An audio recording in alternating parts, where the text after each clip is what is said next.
이승만 TV 시청자 여러분 안녕하십니까? 이영훈의 역사 비평 시간입니다. 오늘의 제목은 잃어버린 30년 그렇게 잡아보았습니다. 지난주 일본의 기시다 총리가 윤석열 대통령의 관저를 방문하여서 격식에 구애되지 않고 친분을 나누고 또 양국의 현안을 논의하는 셔틀 외교를 벌였습니다. 그 장면을 보면서 저는 33년 전 1990년에 있었던 노태우 대통령의 일본 방문을 상기하였습니다. 노태우 대통령은 일본의 의회에서 다음과 같이 연설하였습니다. 실은 오늘의 우리는 나라를 지키지 못한 스스로를 자성할 뿐 지난 일을 되새겨 누구를 탓하거나 원망하려 하지 않습니다.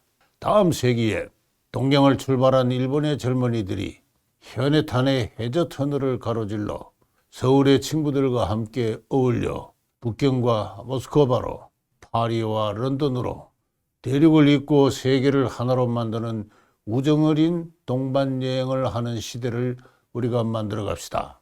이 같은 연설에 일본의 의원들은 더없이 환호하였습니다. 청와대 비서관으로서 연설의 원고를 작성한 사람이 있었습니다. 그는 자기 비용으로 일본까지 가서 그 연설을 방청하였습니다. 과연 노태우 대통령이 자기가 쓴 원고 그대로 읽을지 확신이 없었던 것입니다. 그는 노태우 대통령이 위 대목을 그대로 읽는 것을 듣고 뜨거운 눈물을 흘렸습니다. 그렇게 현해탄의 해저 터널이 뚫려서 마치 영국인과 프랑스인이 런던에서 파리를 오가듯이 서울과 동경을 오가고 경상남도와 일본 규슈가 하나의 경제권으로 통합되고 그렇게 동북아시아에서 자유연의 국제사회가 건설되었더라면 30년이 지난 지금쯤 한국의 사회, 경제, 정치, 문화는 훨씬 더 고급의 수준에 도달하였을 것입니다. 동북아의 국제정세도 크게 달라졌음이 분명합니다. 나아가 대만도 포스바하는 자유연의 국제사회가 성립했다면 남북한의 통일도 당겨졌을 수도 있으며 오늘날과 같은 중국의 전체주의적 반동도 견제되었을 것입니다. 저는 그러한 즐거운 환상을 가져봅니다. 그렇지만 그 모든 것은 물거품과도 같은 환상이었습니다. 1993년 김영삼 대통령은 그의 취임사에서 피는 물보다 진하며 어떠한 동맹도 민족을 대신할 수 없다고 주장하였습니다. 이후 30년간 지난 문재인 정부에 이르기까지 이 나라를 지배한 것은 이같이 더없이 저열한 혈연 논리의 민족주의였습니다. 대학의 연구자들은 흔히들 이 같은 한국 민족주의의 특질을 종족적 민족주의라고 규정하기도 합니다만은 에스닉 내셔널리즘, 저는 그렇게 현학적으로 분식할 것이 아니라 일본에 대한 정근대적인 없는 적개심을 본질로 하는 종족주의라고 부름이 더 적합하다고 생각합니다. 제가 종족주의란 말을 고안하고 쓰게 된 데에는 몇 가지 제 개인적인 사정이 있습니다. 저는 한국의 역사를 연구하면서 중국에서 도입된 말이나 글자가 전혀 상이한 뜻으로 쓰이는 가운데 한국 고유의 뜻으로 정착하는 몇 가지 예를 확인한 적이 있습니다. 예컨대 기원 후 2, 3세기에 한국인들이 한자를 알고 시작할 때의 일입니다만 그때 중국에서 노비할 때 그 노라는 글자가 들어왔습니다. 이것은 중국에서는 물론 노예를 가리키는 뜻입니다만 그러나 한국에 들어온 뜻은 그러한 뜻이 아니고 당시 성립하고 있던 음락의 수장에 예속된 촌랑민을 가리키는 뜻이었습니다. 이러한 관행은 이후 7, 8세기의 삼국시대 말기까지도 쭉 이어졌습니다. 예컨대 신라의 화랑귀족은 그를 따르는 낭도들을 가리켜서 그의 노라고 그랬습니다. 신분적으로는 평민인데 두 신분 사이의 관계는 노관계였습니다. 한 가지 예를 더 들겠습니다. 12세기가 되어 중국에서 전호라는 말이 도입되었습니다. 그것은 중국에서 오늘날의 소장농이라는 뜻이었습니다. 그러나 고려 왕조가 전호라는 말을 사용할 때 그것은 고려 국왕의 지배와 보호를 받는 일반 백성이라는 뜻이었습니다. 이 사실을 우리의 저의 선배 학자들은 알지 못했으며 이에 마치 고려시대 때부터 지주소작 관계가 성립해 온 것처럼 생각하는 큰 혼란이 1980년대까지도 이 나라 역사학계에서 빚어져 왔던 것입니다. 지난 20세기 초에 일본과 중국에서 민족이라는 말이 들어왔습니다. 뒤에 민족주의라는 말도 들어왔습니다. 이미 잘 알려진 이야기입니다만 민족이란 말은 영어로 nation, 독일어로는 folk라는 말을 명치시대의 일본인 학자들이 민족으로 번역한 데 그 기운이 있습니다. 그것을 단순히 국민으로 번역해서는 그것이 서유럽에서 갖고 있는 의미의 전체를 온전히 담을 수 없기 때문입니다. 민족은 단순히 한 국가에 의해 정치적으로 통합되어 있는 인간군으로서의 국민을 가리키는 말이 아니라 자국의 언어, 종교, 문화, 역사를 공유하면서 그것을 자국에 대한 애국심으로, 자긍심으로 성화시키는 어떤 감성의 공동체 의식을 말합니다.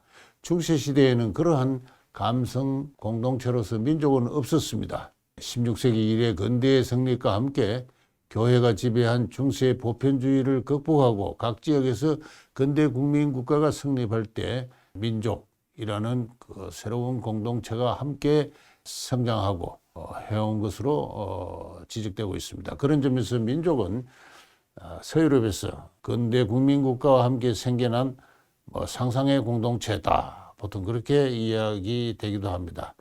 그렇게 발행하는 민족으로서 상상의 공동체는 교회나 국가나 귀족들의 압제로부터 개인의 자유를 보호하고 육성하는 그러한 긍정적인 역할을 했습니다. 그렇지만 민족주의는 19세기 말 20세기 들어 인종주의에 오염되었습니다. 20세기 민족주의는 약소민족을 멸시하고 억압하고 지배하고 수탈하는 적주의의 이데올로기로 전락했으며 그로 인해 두 차례에 걸친 세계대전을 야기하였습니다. 제2차 세계대전 이후 민족주의는 선진국에서 해체되고 말았습니다. 오늘날 선진국에서 민족주의의 어두운 그림자는 찾아보기 힘든 실정입니다. 얼마 전 영국에서 찰스 3세의 국왕의 대관식이 거행되었습니다. 그 장엄한 식전을 주도하는 사제나 관리나 시동이나 합창단은 모두가 피부색이 다양한 인종이었습니다. 영국은 이미 오래전부터 앵글로색선족의 나라가 아니라 다양한 인종이 자유롭고 평등하게 융합하는 국제사회가 되었습니다. 일본에서 민족 또는 민족주의가 불온시된 것도 이미 오래전부터의 일입니다. 그런데 20세기 초 그의 나라를 잃은 한국인들이 이 민족이나 민족주의라는 글자와 외래 개념을 접하면서 그것을 소리 높여 외치기 시작할 때 그들은 그들의 인간과 사회와 정치와 문화가 서유럽이나 일본과 동일하게 근대화된 상태라고 간주하기 시작했습니다. 언어와 개념의 전파가 자연스럽게 파생하는 어떤 일종의 환상이었습니다. 심지어 우리 한국 민족은 역사적으로 일본 민족보다 우수했다고까지 주장하였습니다. 한국인들이 민족 또는 민족주의라는 외래 언어와 담론을 통해서 무엇을 이야기하고 추구했는지 그들의 주장과 추구는 그들의 전통과 어떠한 역사적 관련을 갖는지에 대한 엄밀한 과학적인 분석은 없었습니다. 그런 가운데 민족과 민족주의의 담론이 외쳐지기 시작하면서 한국인들은 그들이 이미 근대화된 인간들로서 인간 집단이라는 하나의 환상에 적기 시작했습니다. 그러나 막상 그들이 현실 정치에서나 대외관계에서 노출하는 민족이나 민족주의의 내용은 자세히 살펴보면 조선 왕조 이래 그들의 조상으로부터 물려받은 종족의 감정, 그것에 지나지 않았습니다. 그것은 일본에 대한 불변의 적개심을 본질로 하는 그 이상이 아니었습니다. 한국의 민족주의에는 서유럽이나 근대 일본에서 보는 국가에 대한 애국심은 희박합니다. 오히려 없다고 함이 더 정확한 지적일 수도 있습니다. 2003년에 보급되기 시작한 한국 근현대사라는 교과서를 예를 들어 봅시다. 금성사라는 출판사가 보급한 교과서가 전체 교과서 시장의 거의 절반을 차지할 정도로 큰 영향을 미쳤습니다. 이 교과서에는 1948년 5월 10일에 있은 총선거에 대해서 다음과 같이 이야기했습니다. 민족의 통일을 바라는 전 국민의 열망을 억누르고 남한만의 단독 정부의 수립을 위한 총선거가 실시되었다. 그렇게 이야기했습니다. 50 총선거는 우리 한국인의 2000년에 걸친 문명의 역사에서 그야말로 피어갑자 민중이, 백성이 정치의 주권자가 되어서 그의 자유의지에 따라서 정부를 선택하는 가장 중요한 우리 한국의 인의 문명사와 정치사에서 가장 중요한 획기적인 사건입니다. 이 사건을 두고 교과서는 민족의 통일을 바라는 전 국민의 열망을 억누르고 남한만의 단독 정부 수립을 위한 일종의 비극이었다, 이런 식으로 설명하고 있습니다. 여기서 민족은 국가를 초월한 어떤 실체로, 어떤 권위로 자리 잡고 있습니다. 여기서 1948년 8월 15일에 그 성립을 선포한 대한민국은 민족의 분단을 초래한, 차라리 성립하지 말았으면 좋았을 그러한 체제로 치부되고 있습니다. 당시에 이른바 종족주의적 역사학이 분단시대 역사학의 이름으로 횡행할 때 당시에 어느 이런 논의를 주도한 유명한 어떤 역사학자는 이 나라 대한민국을 가리켜서 국가라기보다는 친일 반민족 세력과 친미 종속 세력의 사단의 사적인 단체에 불과했다, 그렇게까지 이야기를 했습니다. 이후 교과서 논쟁이 전개됨에 따라서 이러한 극단적인 표현은 교과서에서 많이 수정되었습니다만, 그러나 대한민국을 그렇게 바라보는 역사의식은, 차가운 시선은 지난 20년간 교과서를 통해서 우리 후세들에게 주입되어 왔습니다. 여기서 말하는 민족은 고전적인 의미의 민족주의가 아닙니다. 고전적인 의미의 민족주의는 국가에 대한 애국심을 고양하는 일종의 공동체 의식입니다. 그 바탕이 무엇이든 간에. 그러나 여기서 말하는 한국의 민족은 이 대한민국에 대한 애국심을 고취하기는커녕 그것을 부정하고 나아가 해체를 지향하고 있는 반국가적 감성체계로서 존재하고 있습니다. 많은 역사학자들이 그렇게 이야기했습니다. 통일이 되어야 진정한 국민국가가 성립된다. 분단을 초래한 대한민국, 정의가 패배하고 기회주의가 득세한 결과로 생겨난 사단과 같은 것이었다. 저는 이러한 공동체 의식은 고전적인 의미의 민족주의가 아니라고 생각합니다. 당시 교과서 논쟁에 개입하면서 저는 이 바깥에서 유입된 외래어가 별개의 뜻으로 정착하면서 정치적 분쟁과 혼란을 야기하고 있는 또 하나의 현실을 목도하였습니다. 앞서 지적한 대로 연구자들은 흔히들 한국의 민족주의를 종족적 민족주의라고 부릅니다만, 저는 민족주의라는 말 자체가 혼란의 원천이라고 생각하고 그 대안으로서 종족주의라는 말을 제시하였던 것입니다. 다시 말씀드려서 한국의 민족주의의 본질은 종족주의입니다. 근대 국민국가를 부정하고 나아가 국민국가 상호간의 평등하고 호혜적인 국제관계마저 부정하는 정근대적인 감성체계로서 종족주의입니다. 종족주의는 과학의 기초에 있지 않습니다. 거짓말, 억지, 선동의 기초에 있습니다.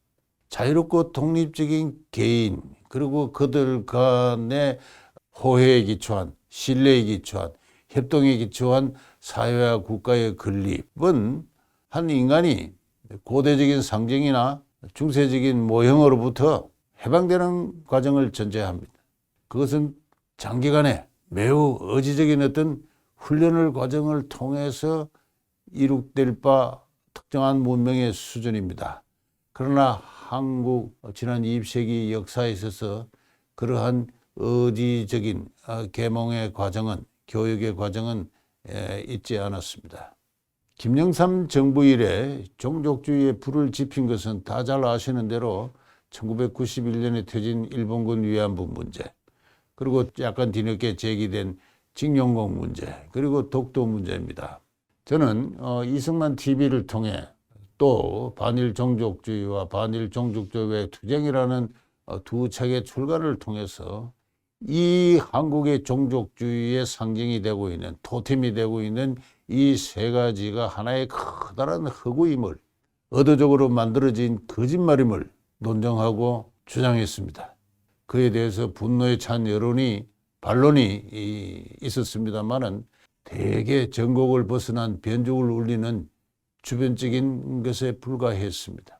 그로 인해 저와 동료 연구자들은 신상의 위협도 받고 또 고초도 겪기도 했습니다만은 그러나 저는 우리의 주장이 여전히 타당하다는 확신을 가지고 있습니다.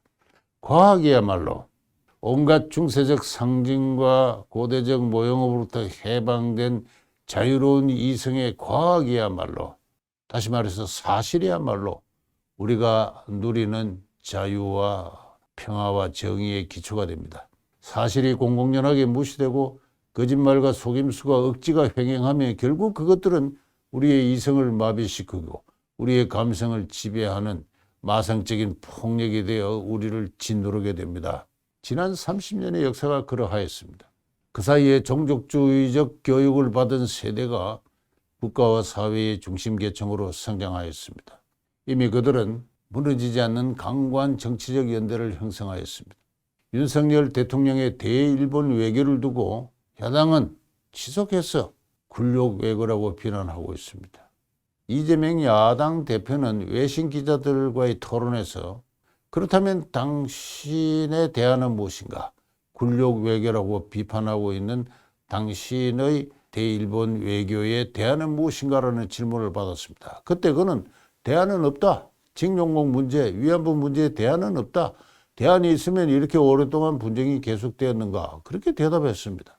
다시 말해서 일본과는 분쟁을 지속할 뿐이지 그것이 대일본 외교의 목적일 뿐이지라는 이야기입니다. 이 같은 자가당착의 대답에도 불구하고 야당에 대한 지지율은 여당을 능가하거나 비견할 정도입니다. 이미 종족주의적 거짓말과 선동과 위선이 하나의 마상적인 폭력에 대해서 우리를 짓누르고 있는 그 현실을 우리는 지금 눈앞에서 더없이 생생한 모습으로 목도하고 있습니다. 지난 30년간 한국의 정치와 교육이 만들어낸 종족주의 문화가 그로 인해 잃어버린 30년을 어떻게 극복하고 되찾을 수 있을까?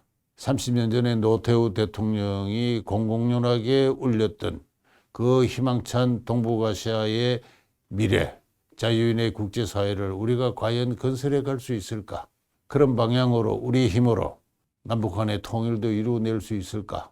가장 시급한 과제는 우리를 당장 에워싸고 가두고 있는 이 종족주의의 장벽, 감옥을 어떻게 해체하고 부술 수 있을까 하는 것입니다.